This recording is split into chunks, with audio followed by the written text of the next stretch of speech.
Yamaha GP-SVHO 2024. That's that HKS supercharger. That's that 1.8 liter 4-stroke motor making 250 horsepower from the factory. What about it?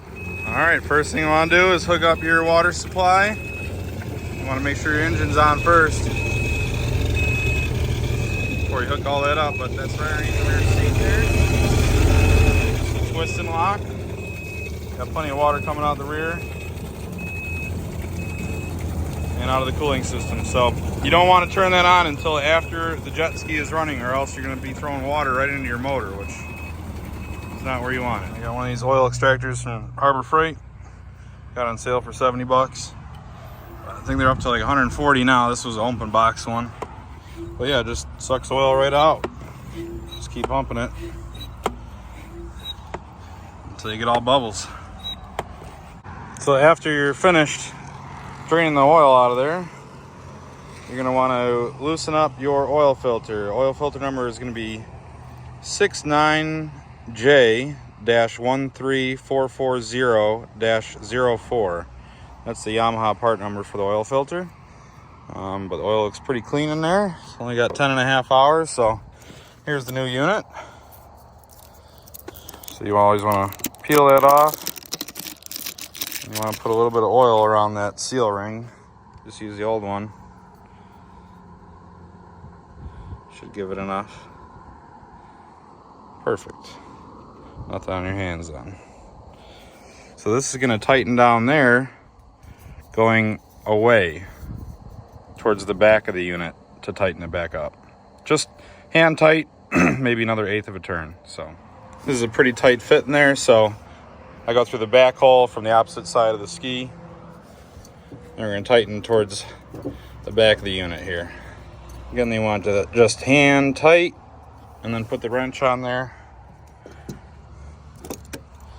and give it another 1/4 turn.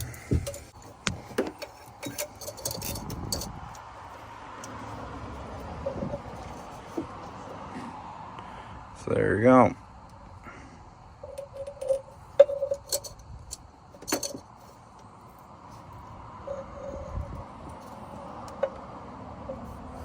And that's all you need. Look how clean the oil is in there. So let's fill her up. This is the oil that Yamaha gave me when I bought the unit for the first change. But this is just all-purpose, not a marine oil. I'm no expert on it, but I just went ahead and bought the marine stuff because this is what everyone said online to do. And this is actually formulated for higher revving motors or whatever for long periods of time, which is a little bit different than a road use car. Here, high performance watercraft, quick throttle activation. Anyways, they said this is going to be a better oil for it. So when you spend $18,000-$19,000 on a wave runner, you don't want to be saving $5 by going with some crap oil. This was 33 bucks. So I poured about 2 quarts in so far. We'll just double check the level there.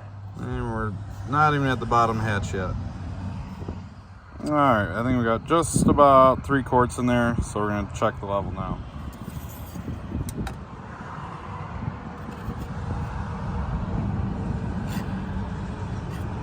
Just below the line there, so I'm going to fire that up and recheck it in a minute. Don't forget to grab your funnel and put your oil fill cap back on. All right, get your hose ready, key in, get rid of the gas light and fire it up. Water on.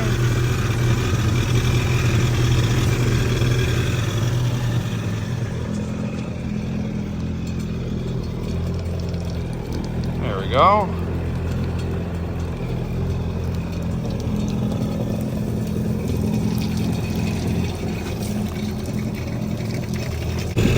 And remember, before you shut it off, you got to shut your water off.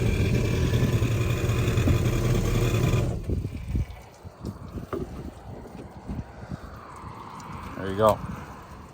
Let's check our oil.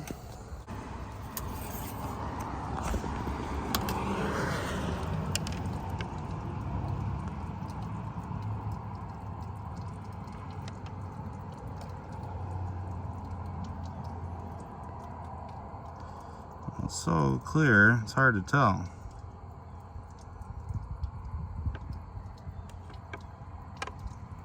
It's showing up on the rag. Let's try one more time. Okay, so if you look really close, there you go. It's about right in the middle. So I'm gonna add another quarter quart and call it good. All right, so I got about 3.5 quarts in there and it's just below that top hatch. So I'm gonna call that good. That's about 85%.